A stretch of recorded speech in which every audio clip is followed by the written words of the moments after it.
location on it. So it's a quick location to find all the events for that day. And then on the left side is kind of the recent news, what's gone out to the media, and the updates on that. So how often is the website updated? Well, it's usually updated either every other day or sometimes daily, depends on what's happening. It depends on the department too, or Right. like, you know, the organization. I mean, If the they front don't page is, I try to keep that updated on a constant basis, but now some of the other sites, we kind of have issues with trying to get them to update on a regular basis. Who logs in, do you have to put all these events on, or? Yes. Like VO put them on, their events on? I actually put all the events on the calendar. I mean, we've tried to get people at other buildings to do that, and it's become an issue, so to keep it up on a regular basis, I go out, I get with all the buildings and find out their events, and then I update the calendar on a daily basis to keep it up and accurate. So when there are changes to the calendar, like when we move ball games and stuff, I make those changes on the calendar so it's accurate, because sometimes it's not accurate. So our whole goal is to make it as accurate as possible, so when people get to the calendar or to the front page or to a section, it's updated and it's in a timely manner and it's accurate. That's a big job for one person to do.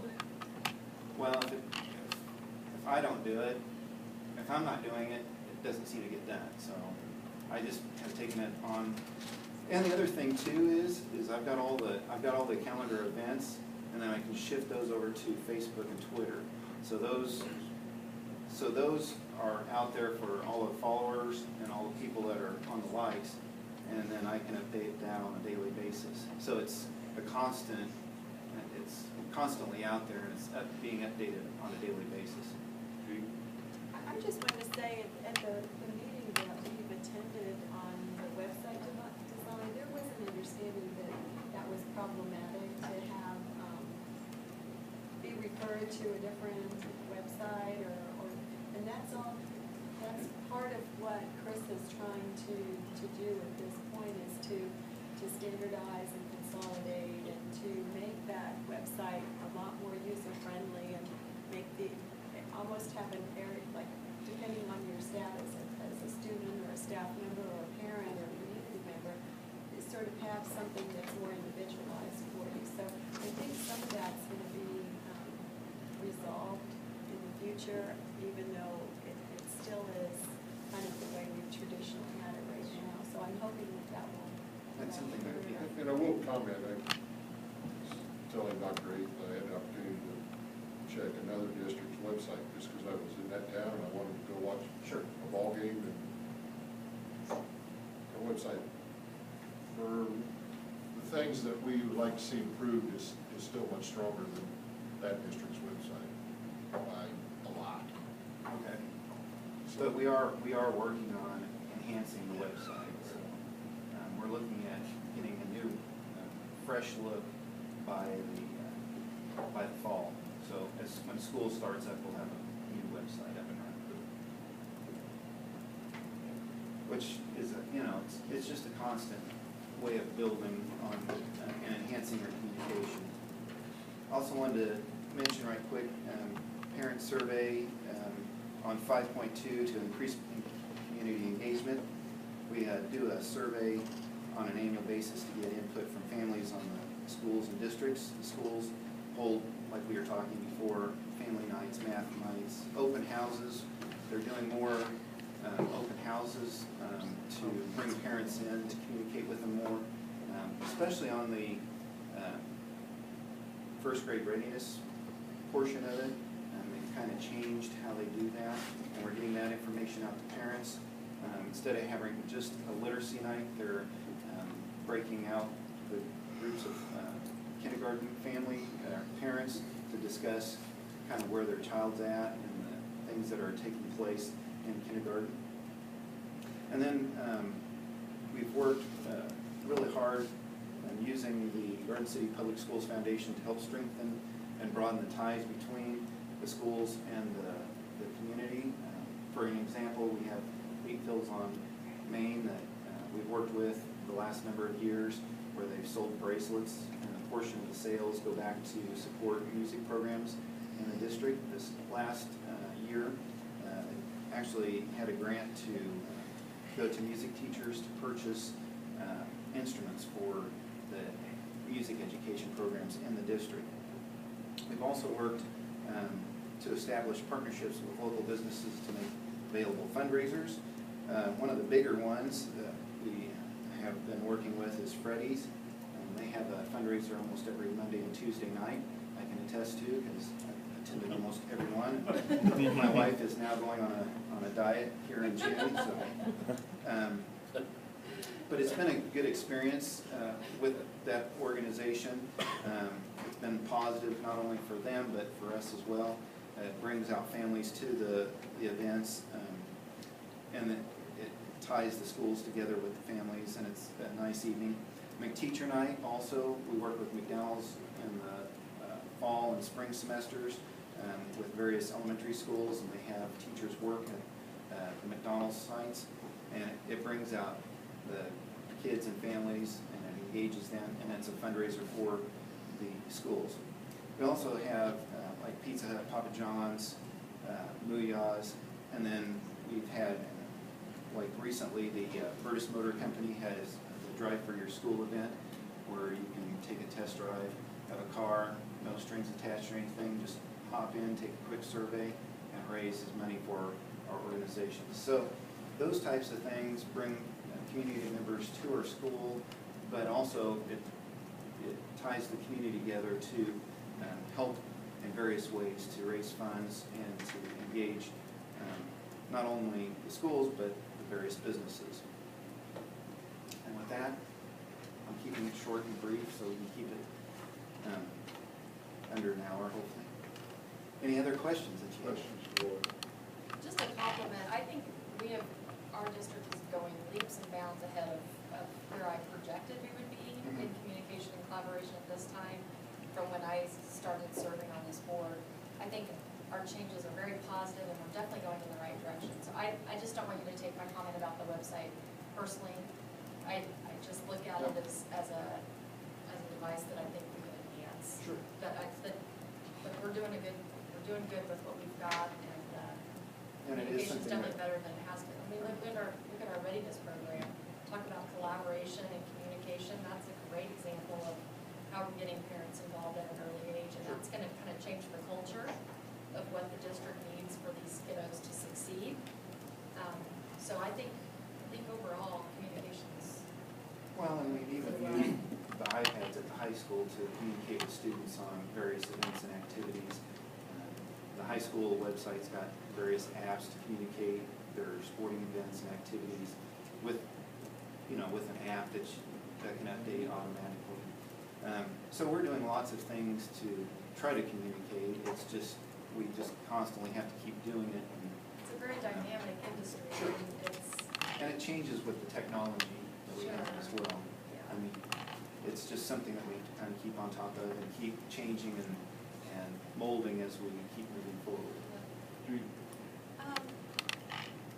In listening to you talk about all the support that various businesses have provided to the district, it just brought to mind, are we doing anything sort of proactively to try to seek communication with the new businesses that are coming to town? I was out on the bypass today, and there's just so many new businesses, and I'm sure most of them do have programs that are supportive of their local communities, and it would be nice to be able to maybe be the first one knocking on the door instead of after a number of other places.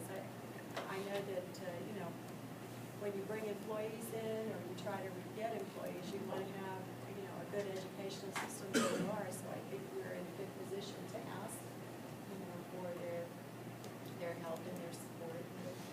I thought it would be good to maybe be first. And we've done that in the past, and we've worked with, like Home Depot's worked with our students on enhancements in the community, with the,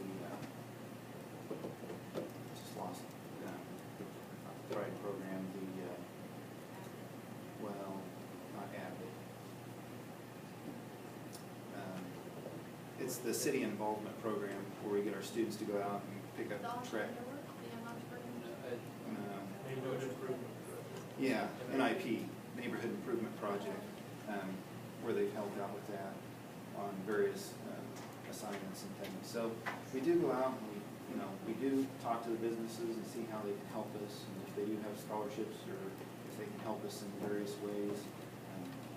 We do talk to them. That's good, because I know as these businesses come to town and bring their management teams in and enroll their children into schools, maybe we can spend a little time and show them what we do for this. And we have a good relationship with the Chamber of Commerce as well, and provide them good information on our district for coming meeting. Yes. Well, both our junior ROTC program and the JLC program, we're trying to be more and more self-sufficient out in the community, and we need a lot of support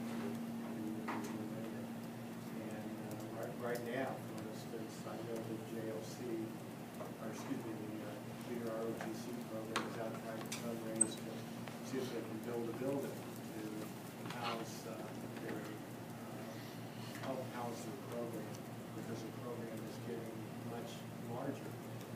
Matter of fact, next year they're thinking they're going to have in excess of 250 students in the junior ROTC program, which is good for our kids and it's good for this community. To include the JLC program, give these kids involved in goal setting, leadership, character education.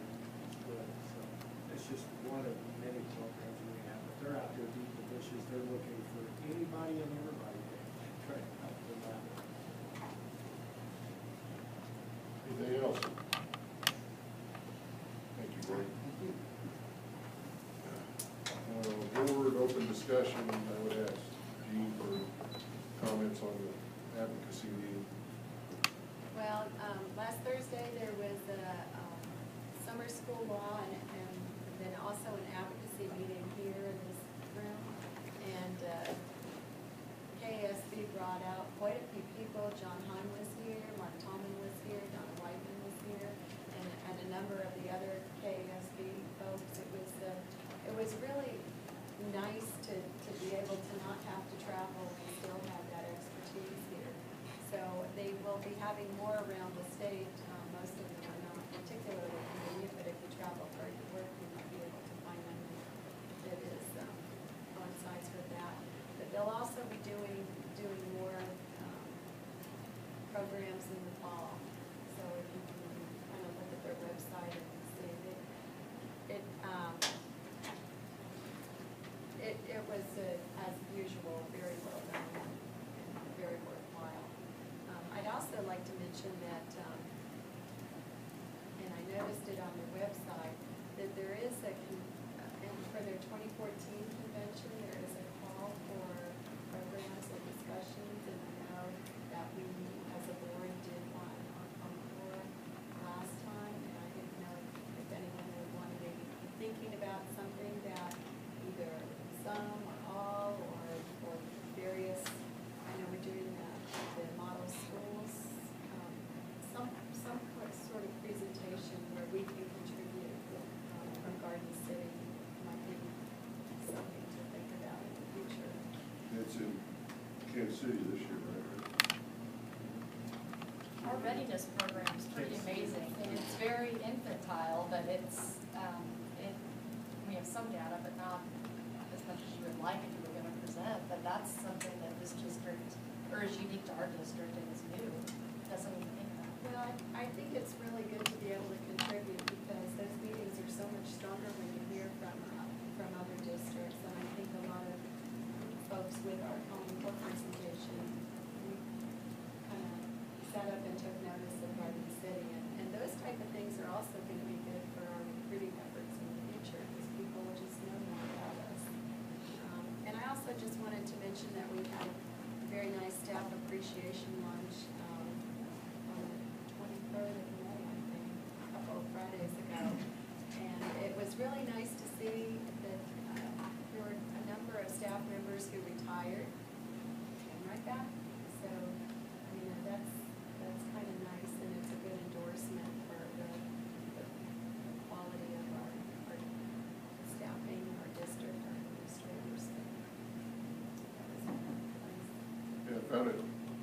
very impressive, the anniversary awards. And kind of the sheer numbers, it's a good representation of people wanting to be part of this organization, this district.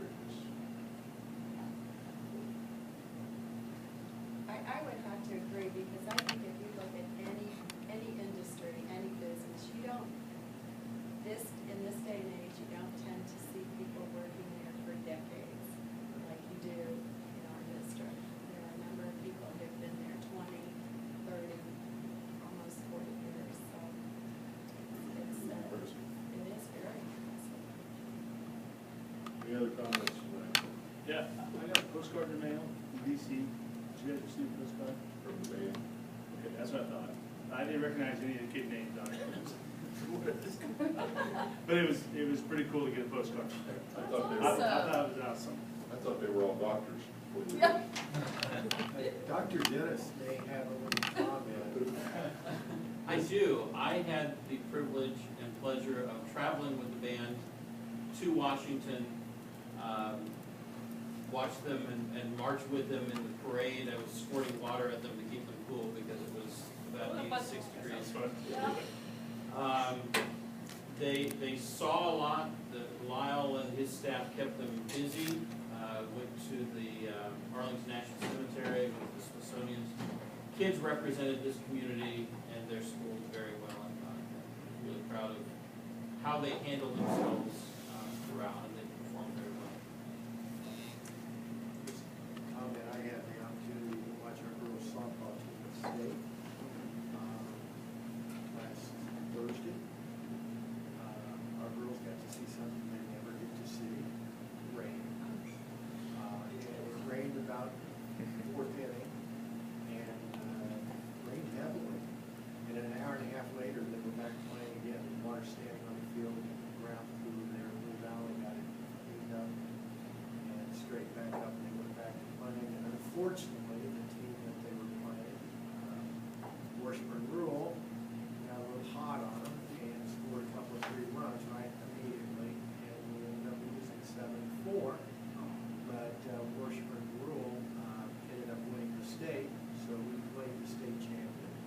And our girls, I was real proud of the coach and representing Garden City. Great girls. They're going to be, and many of them were leaving after that tournament was played to go to Oklahoma City for their summer teams, for their summer team tournament. So those girls are working at it, trying to do that. They actually, Oklahoma game, they were gonna play for the championship against a team from Hawaii, is my understanding. That got rained out, and they're supposed to play this morning, they ended up raining and ended up canceling it. Most of them got home about 4 o'clock today. Yeah, see, I think They've been gone. when they're not playing, they're going to play the College World Series, is what I was told. Could we get them to come That's back right. here and play games so it would rain? They had a couple of games, because they seem to bring the rain with them, so.